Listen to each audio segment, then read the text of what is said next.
প্রিয় দর্শক, আসসালামু আলাইকুম রহমতুল্লাহি ওয়া বারাকাতুহু। আজকে ভিডিওতে আপনাদের সাথে কথা বলবো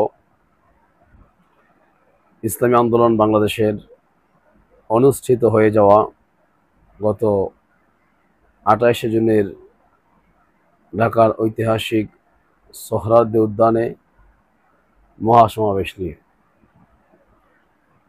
আপনারা ইতিমধ্যেই জেনে গিয়েছেন, পত্রপত্রিকা সোশ্যাল মিডিয়ার কল্যাণে ইসলামী আন্দোলন বাংলাদেশ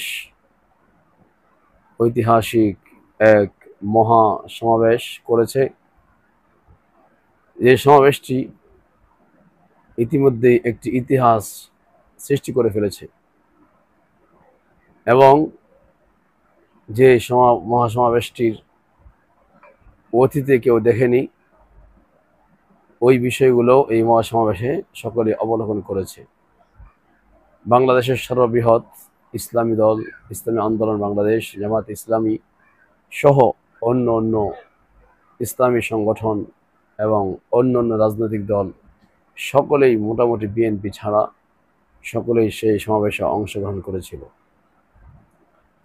ইসলামী আন্দোলনের মৌলিক যে দাবিগুলো ছিল তার মধ্যে একটি দাবি ছিল পিআর পদ্ধতির নির্বাচন। আগামী নির্বাচন যেন পিআর পদ্ধতিতে হয়, অর্থাৎ সংখ্যানুপাতিক হারে যেন নির্বাচন হয়। এবং এই দাবিটা ইসলামী আন্দোলন বাংলাদেশে প্রথম নিয়ে আসে এবং এটা রাজনীতির মাঠে অনেক আগে থেকে আলোচনা চলছিল। বিএনপি এটাকে বারবার ডিনাই করতেছিল, যার কারণে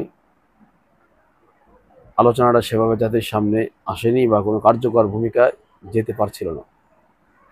ইসলামী আন্দোলনের সফলতা হলো এই মহা সমাবেশের মাধ্যমে গোটা জাতির কাছে ইসলামী আন্দোলন এই মেসেজটি পৌঁছাতে সক্ষম হয়েছে যে বিগত 52-53 বছরে যেই প্রচলিত নির্বাচনের মাধ্যমে সরকার গঠিত হয়েছে, এই নির্বাচনের মাধ্যমে সরকার গঠন হওয়ার পরে সরকার স্বৈরাচারী রূপ ধারণ করে স্বৈরাচার হয়েছে এবং পেশি শক্তি ব্যবহার করে ক্ষমতাসীন হয়েছে। নমিনেশন বাজি চলেছে। এই নানান অপকর্মের দিকগুলো বুঝাতে ইসলামী আন্দোলন সক্ষম হয়েছে। বিদায় পুরো জাতির সামনে এই আলোচনাটা নতুন করে এই সমাবেশের মাধ্যমে উঠে আসছে এবং এই আলোচনাটা এখন সর্বত্র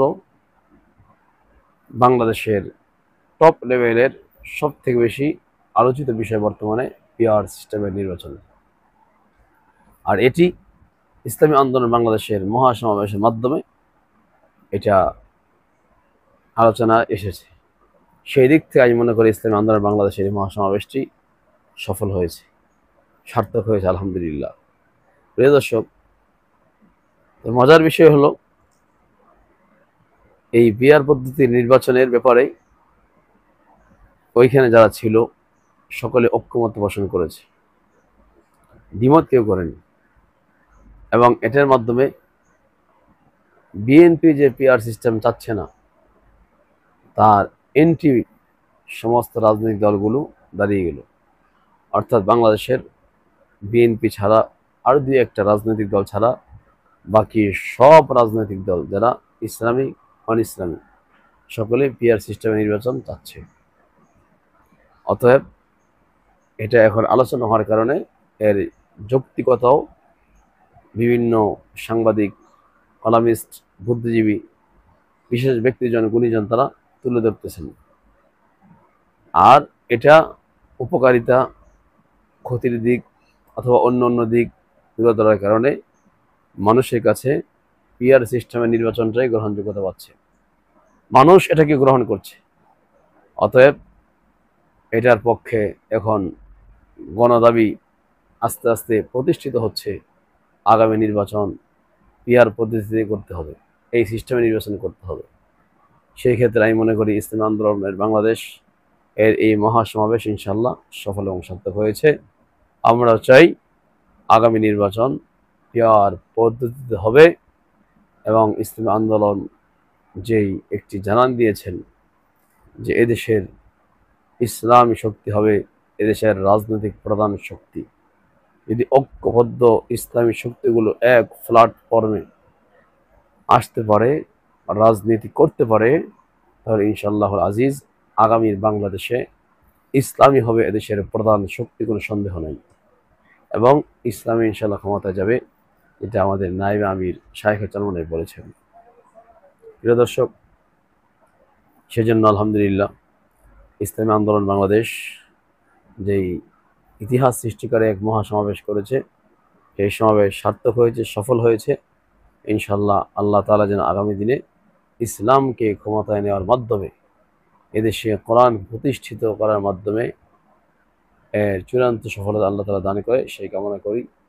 সেজন্য আপনাদের সকলকে ধন্যবাদ। ইনশাআল্লাহ তাআলা আমরা সকলেই পিআর পদ্ধতির নির্বাচনের পক্ষে আওয়াজ তুলব, সমর্থন ব্যক্ত করব এবং মানুষকে সজাগ এবং সচেতন করব ইনশাআল্লাহ। সবাই ভালো থাকবেন। আসসালামু আলাইকুম ওয়া রাহমাতুল্লাহ।